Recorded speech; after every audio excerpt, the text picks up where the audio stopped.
सब कुछ चकाचक का आनंद रहेगा। इसलिए आओ ध्यान से सुनो। दर्शन करने के लिए वो सखी गई और दर्शन करके लौट के आई तो सखियों ने पूछा कि ऐसी मनोदशा तेरी कि तू तो परमहंस जैसी लगने लगी। कह थी तो हंस में, लेकिन अब बन गई हूं परमहंस। बोले हंस में और परमहंस में क्या अंतर है?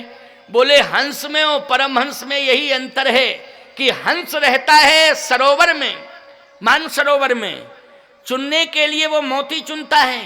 क्या चुनता है? मोती चुनता है। लेकिन जीवन की यही सार्थकता नहीं है।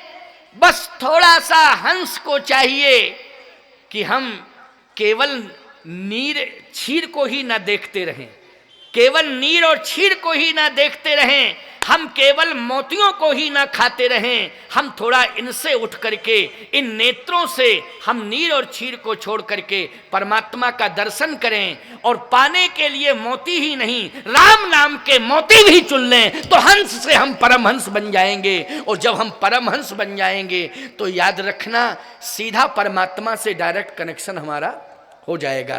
बोलो हो जाएगा कि नहीं? नमः परमहंसा स्वादित चरण कमल चिन्ह मकरंदाय भक्त जनमानस निवासाय श्री राम चंद्राय।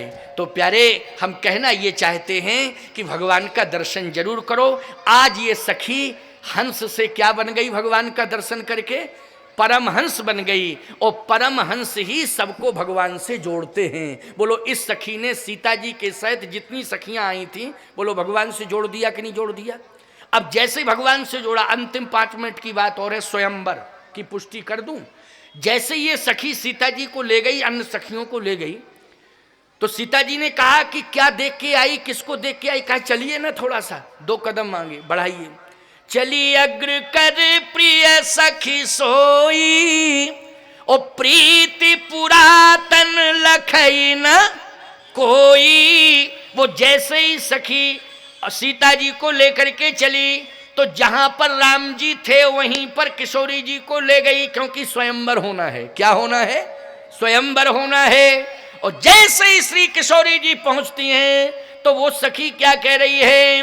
देखिए सामने लता ओट तब सखीन लखाए। अन्य सखियों ने भी समर्थन किया कि हाँ किशोर जी देखिए ना लताओं की ओट में, जिसका दर्शन करने के लिए बड़े बड़े अमलात्मा विमलात्मा हंस परमहंस अनंत वर्षों तक समाधियां लगा लेते हैं, योग जब ध्यान यज्ञ यजन करते हैं, भजन करते हैं, लेकिन उन्हें वो दिखाई नहीं देता है। आज वही ब्रह्म यहां आ गया है, जरा देखिए। और जैसे ही किशोरी जी ने देखा तो ईमानदारी से बताओ, देख लेती, देखना अलग बात है, लेकिन वर्ण करना अलग बात है। लेकिन जैसे ही किशोरी जी ने देखा तो तुरंत ही एक मार्ग तैयार कर दिया। मार्ग क्यों किया? मार्ग तैयार किशोरी जी ने इसलिए मार्ग तैयार किया कि इस मार्ग से चल के आवे और हम वर्ण करें, क्योंकि मार्ग से ही तो चल के आना पड़ेगा। तो कौन सा मार्ग बनाया? बोले लोचन मग, मग मानी मार्ग, लोचन मानी नैन मार्ग, इसका अर्थ हुआ है नैन मार्ग। लोचन मग राम ही उर आनी,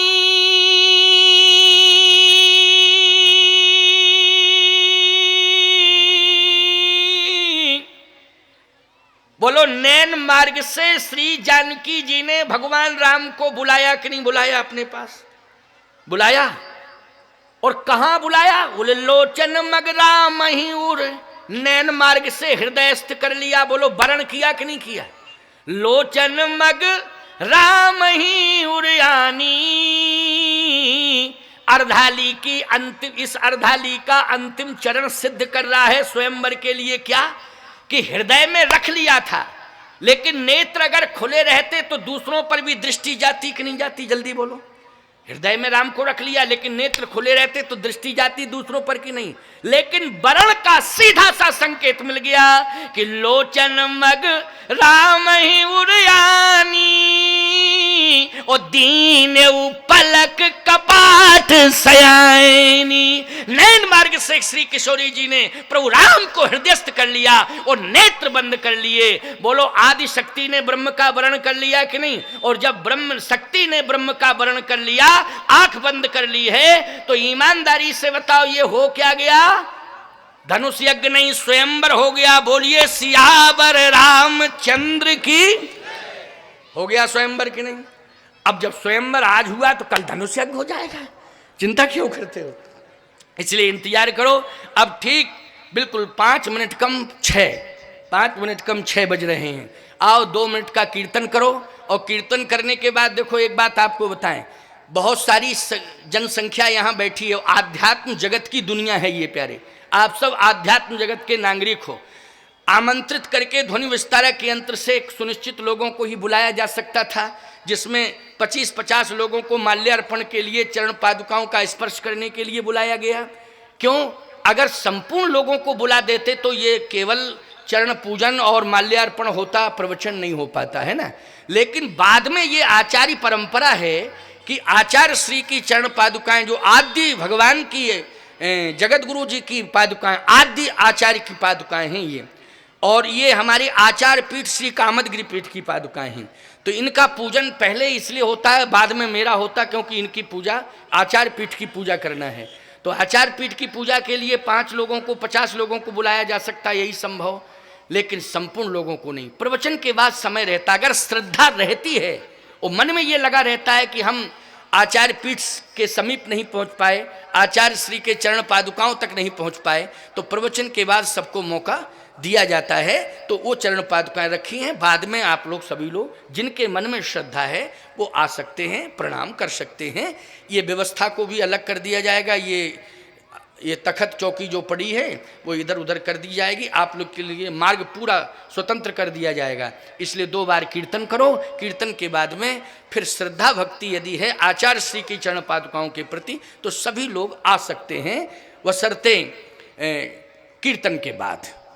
श्री राम जय राम, जय जय राम, श्री राम श्री राम जय राम, जय जय राम, श्री राम जय राम, जय जय राम।